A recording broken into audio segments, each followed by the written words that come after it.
मुगल बादशाह अकबर और उनके नवरत्न बीरबल के किस्से काफी मशहूर हैं। आइए सुनते हैं उनका एक नया किस्सा। असली व्यापारी कौन। एक बार की बात है, एक शाम बादशाह अकबर अपने बाग में दरबारियों के साथ बैठे थे।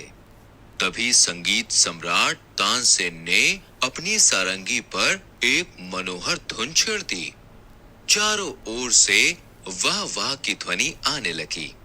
बादशाह अकबर भी संगीत का आनंद लेने लगे। तभी वहां शहर का कोतवाल दो आदमियों को लेकर आया। कोतवाल के अचानक से आने की वजह से रंग में भंग पड़ गया। बादशाह ने अपनी नाराजगी जताते हुए कोतवाल से कहा, क्या बात है कोतवाल साहब, क्या दरबार का समय कम था जो अब हम शाम को अपना मनोरंजन भी नहीं कर सकते? यह कैदी रात भर जेल में भी तो रखे जा सकते थे।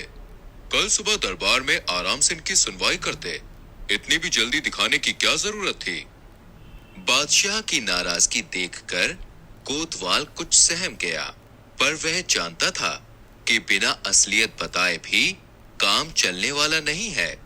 इसलिए वह बोला, जहांपना, मैं जानता हूँ कि इनकी सुनवाई सुबह भी हो सकती थी, पर इनका मामला इतना उलझा हुआ है कि मुझे इन्हें अभी आपके सामने लेकर आना पड़ा। बादशाह अकबर कुछ सोचकर बोले, चलिए कोई बात नहीं, बताइए हमें ये सब क्या मामला है? कोतवाल बोला, आज जब मैं नगर में रखवाली कर रहा था तो मैंने देखा कि एक जगह बहुत से आदमियों की भीड़ लगी हुई थी। जब पास गया तो पाया कि यह अनजान आदमी नगर के एक व्यापारी को झड़क रहा है।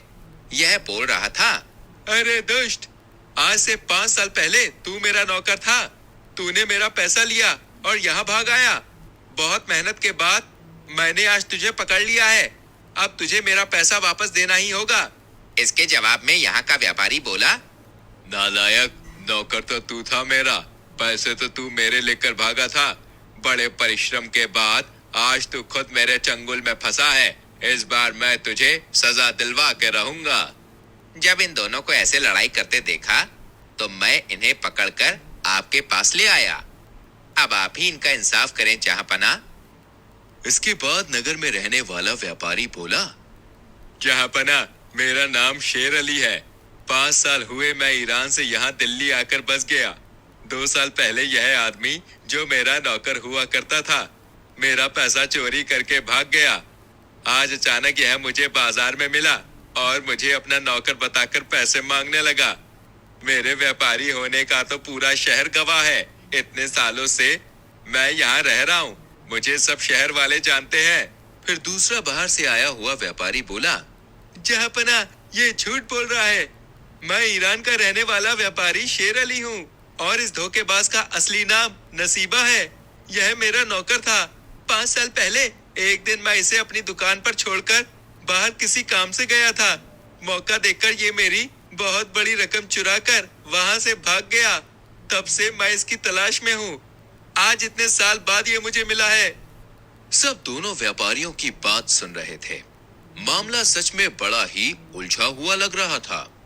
कुछ सोचकर बादशाह अकबर ने शहर में रहने वाले व्यापारी से कहा, तुम किसी ऐसे इंसान को बुला सकते हो जो तुम्हारे शेर अली होने की गवाही दे सके? यह सुनकर पहले व्यापारी ने बादशाह अकबर की सेना की टुकड़ी के सरदार को अपनी गवाही देने के लिए बुलवाया। सरदार ने आकर पहले व्यापारी के पक्ष में बादशाह अकबर से कहा, जहांपना, असली शेर अली यही है और ये कोई कल के बने हुए व्यापारी नहीं है। इन्होंने कई बार आपके राज खजाने में बहुत सा दान भी दिया है। यह इनकी करी हुई मदद थी जिसकी वजह से हम गुजरात के शक्तिशाली राज को भी आसानी से जीत पाए थे। यह सुनते ही पहला व्यापारी चहककर बोला, देखिए जहांपना, मैंने तो आपसे पहले ही कहा था कि मैं ही असली शेर अली हूँ। देखिए, आपकी सेना के सरदार भी यही कह रहे हैं। अब बादशाह ने दूसरे प्रदेश से आए व्यापारी से पूछा, अब तुम बताओ, क्या तुम भी किसी की गवाही दिलवा सकते हो? दूसरा व्यापारी मायूस होकर बोला, जहांपना, मैं तो इस शहर में नया हूँ। यहाँ मेरा कोई भी परिचित नहीं है। कोई कैसे मेरे लिए गवाही देगा। हाँ, लेकिन इतना जरूर है कि मैंने दूर दूर तक आपके दरबार में सच्चा न्याय मिलने के किस्से सुने हैं। मुझे उम्मीद है इस बार मुझे भी आपके दरबार से सच्चा न्याय ही मिलेगा। बादशाह ने कुछ देर सोचा। जब उन्हें कोई उपाय नहीं दिखा तो उन्होंने आखिर में वह मामला बीरबल को संभालने के लिए दे दिया। बीरबल ने अपनी कार्रवाई शुरू की। दोनों व्यापारियों को अलग अलग ले जाकर बहुत देर तक पूछताछ की, पर दोनों की कहानियां बिल्कुल पक्की थी और बीरबल को उससे कुछ हासिल ना हुआ। तब बीरबल ने एक उपाय सोचा। बीरबल ने व्यापारियों को एक साथ खड़ा किया और एक सैनिक को बुलाया। सैनिक को बुलाकर बीरबल ने अचानक से तेज आवाज में सैनिक को आदेश दिया, इस नौकर पर हमला करो। यह सुनते ही शहर का व्यापारी घबरा के एक तरफ हट गया। अब मामला साफ था। सबको बीरबल की युक्ति समझ आ गई थी। बीरबल ने चोर की दाढ़ी में तिनका वाली कहावत सच कर दी थी। नकली शेर अली यानी कि नसीबा को तुरंत गिरफ्तार कर लिया गया। जल्द ही नकली व्यापारी मतलब नसीबा ने अपना जुर्म कबूल भी कर लिया। बादशाह अकबर ने असली व्यापारी शेर अली से पूछा, बताओ शेर अली, तुम इसे क्या सजा दिलवाना चाहते हो? शेर अली बोला, जहांपना आपने मुझे न्याय दिला दिया, अब मुझे इसके अलावा कुछ नहीं चाहिए। इसका आपको जो ठीक लगे वो करें। बादशाह शेर अली की इस तरह की बात सुनकर बहुत खुश हुए। उन्होंने नसीबा से शेर अली के सारे चुराए हुए पैसे वापस करवाए और बीरबल को उनकी सूझबूझ के लिए खूब सारे उपहार दिए।